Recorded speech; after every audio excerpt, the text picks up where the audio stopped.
মায়ানমারের রাখাইন রাজ্যে অবৈধভাবে পাচারকালে বিপুল পরিমাণ ইউরিয়া সার সহ 10 জন পাচারকারীকে আটক করেছে কোস্টগার্ড।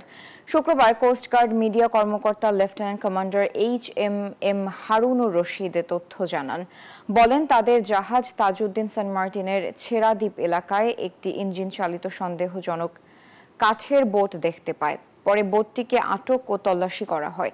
এ সময় অবৈধভাবে শুল্ক কর ফাঁকি দিয়ে মায়ানমারের রাখাইন রাজ্যে পাচারকালে 600 বস্তা ইউরিয়া সার সহ 10 জন পাচারকারীকে আটক করা হয়। পাচারকারীরা কক্সবাজার এবং চট্টগ্রামের বাসিন্দা। জব্দকৃত সার টেকনাফ কাস্টমস এবং বোট সহ পাচারকারী 2 জনকে টেকনাফ মডেল থানায় হস্তান্তর করা হয়েছে।